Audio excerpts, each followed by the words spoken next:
Please, after you. Oh no, I couldn't possibly. No, no, I insist.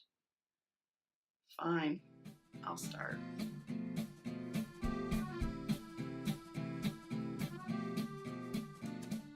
Far from being a race off the starting blocks, in a negotiation, it's usually a bit of a battle to see who doesn't get to start, who doesn't go first with making their offer.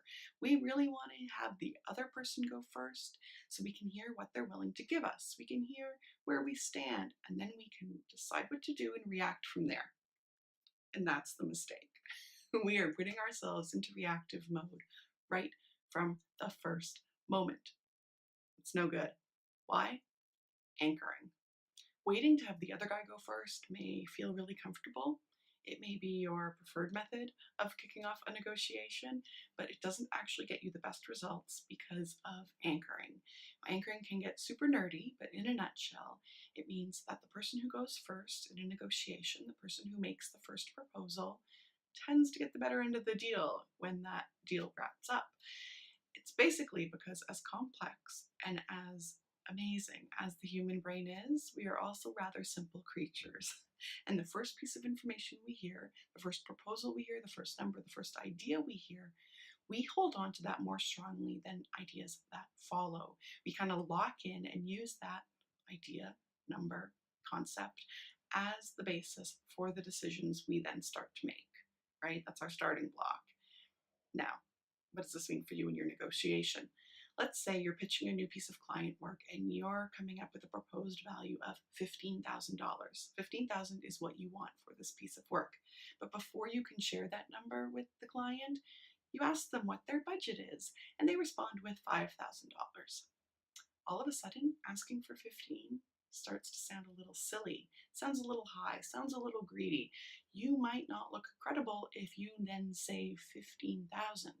So instead of sticking with your plan, you change, you go rogue, you throw your plan out the window, and instead of 15,000, you say 12. You have just dropped your price by $3,000 just because you went into reactive mode, you threw your strategy out the window, and you based your number off of the first one you heard, the $5,000 from your client. Congratulations, you have just been anchored. Now, this works out negatively for you, but we can actually use it to our advantage by being the person that goes first. Because imagine what would have happened if your client had thought 5,000 all along, but you came right out of the gate and said 15. All of a sudden, they're thinking, 5 sounds a little low.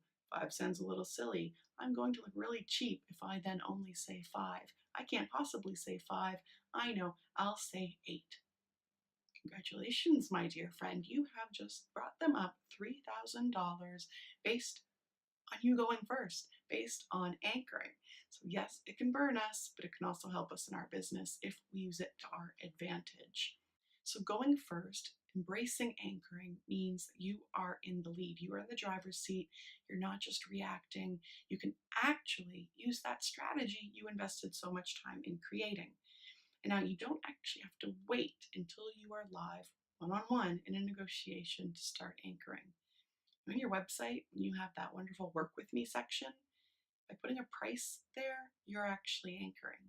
You're starting the process already. Because if a client is doing their research, if they're looking through your portfolio, if they're loving what you're doing, and they see that investments start at $10,000 to work with you, that's the anchor. You've already put that number in the head. They are less likely to come to you and then say, oh, I only want to pay $1,000.